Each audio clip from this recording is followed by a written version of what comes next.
check out our new sponsor, the Health Blaze. All the information is in the description. Use the promo code above.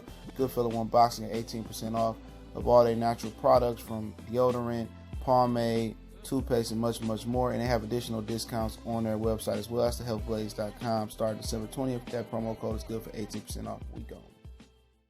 All right, Deontay Wilder says, why not another fight with Ortiz? Why not 3 fights with Luis Ortiz? Because don't nobody want to see that shit. That's why Deontay the Bronze Bomber Wilder. But we back, Goodfellow Sports TV. Appreciate everybody for checking in, man. Make sure you hit that subscribe button, bell icon button for your boy. You know, we let the roast commence real quick. But, yeah, Deontay Wilder must be smoking crack, bro. At the end of the day, man, did you not hear what the fuck Jim Gray had to tell him? We don't, and Jim Gray spoke for the boxing fans, man. It might sound mean, it might sound bad, it might sound malicious, but he right. I don't care about Deontay Wilder fighting Luis Ortiz. And let's just talk about what he said before I continue on in the quote. Now I'll link the article in the description.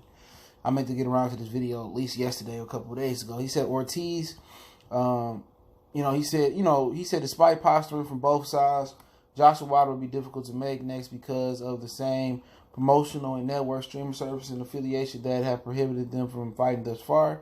That could lead Wilder to oppose Ortiz again sometime in the fall. Ortiz, the heavyweight division, is very small, Wilder said during the post-fight press conference, So why not have 2 fights, 3 fights?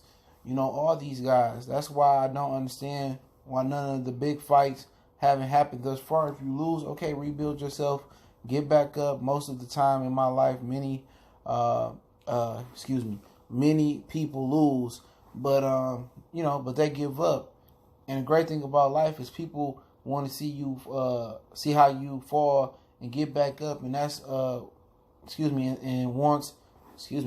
get back up. It's easy to stay on top. It's easy to be a winner with no losses and different things like that.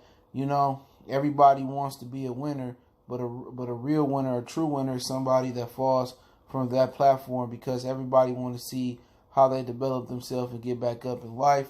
And that's why I don't care about my record. You know what I mean? That's how you become a 2-time champion, a 3-time champion, a 4-time champion.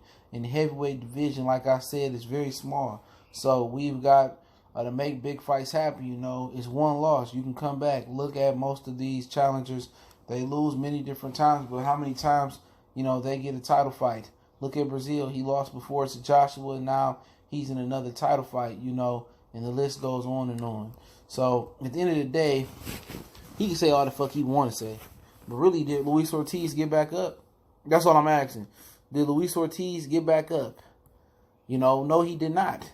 At the end of the day, he got back up by fighting Travis Kaufman, and he got back up by fighting Christian Hammer, which he looked pretty mundane in both of those fights, pretty pedestrian in both of those fights. At the end of the day, he didn't have to fight a Koznauki. He didn't have to fight a Dominic Brazil on the way up. He didn't fight a Tyson Fury. He didn't fight a Dillian White, even though he tried.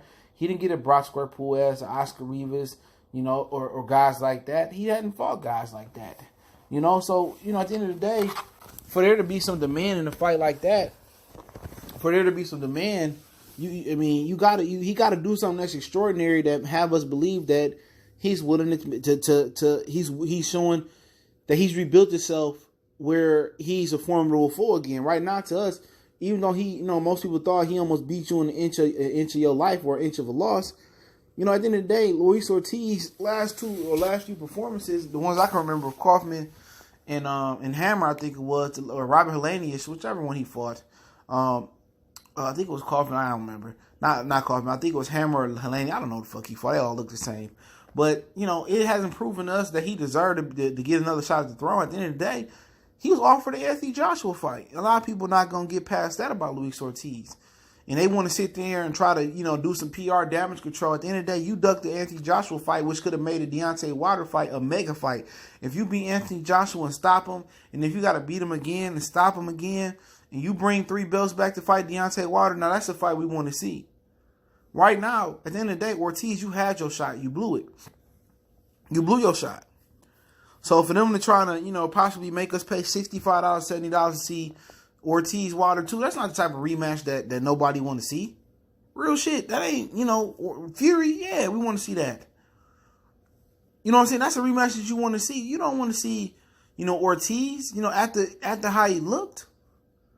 It's almost a similar feeling to Bermain Stavern, like, oh, man, we got to see this shit again. You know what I'm saying? Well, I mean, nobody asking for a Luis Ortiz fight. It's either Joshua or Wilder in most people's mind. So for Ortiz, and it even adds insult to injury, because he could have fought Anthony Joshua and he could have bought 3 straps back to PBC, if he really believed he could beat Anthony Joshua. At the end of the day, he wanted to fight Deontay Wilder again. When you could have had a first fight with Anthony Joshua. What if you would have beat Anthony Joshua? Then you talk about a mega fight. But it leads you to believe, did PBC stop Ortiz from going over there to fight Anthony Joshua because it would have messed with the church's money? Because if Ortiz fought Wilder again, that ain't no $100 million fight. Shit, very may well, that might not be a $50 million fight. So did Al Heyman and did, whoever the powers that be, stop Ortiz from fighting, Joshua, because then if he beat Joshua, then the money not there for Wilder no more? But hey, at the end of the day, man, if I had the way I wanted to see, I'd be watching Wilder fight Dillian White. That's who he should fight next. He should fight Dillian White.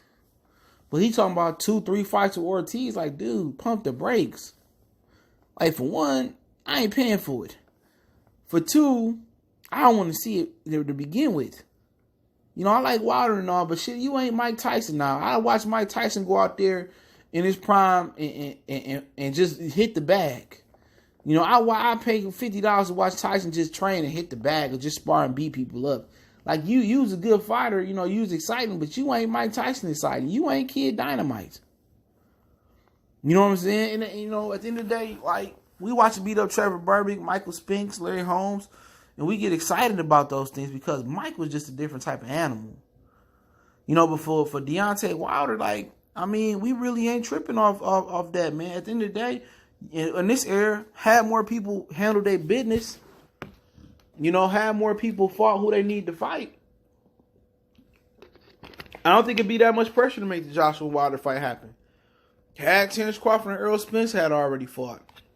Had that fight already happened, had other fights, Lomachenko, Gervonta Tank Davis happen, had Gary Russell, Leo Santa Cruz happen.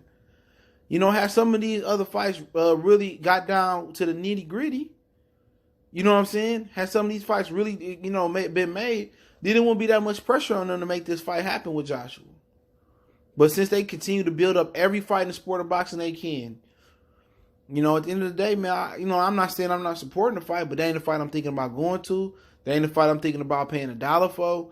Like, he can shove that. Talk about 2 or 3 times. Like, motherfucker, man, if you don't go ahead and just try to get that Joshua fight done. And it ain't like Joshua is a difficult opponent, It ain't like you fighting, the Sandman. It ain't like you fighting, somebody that's unbeatable. You fighting a very, very beatable opponent in Anthony Joshua.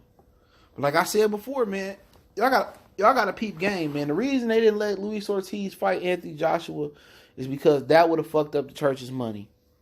Listen to me. That would have messed up the whole operation.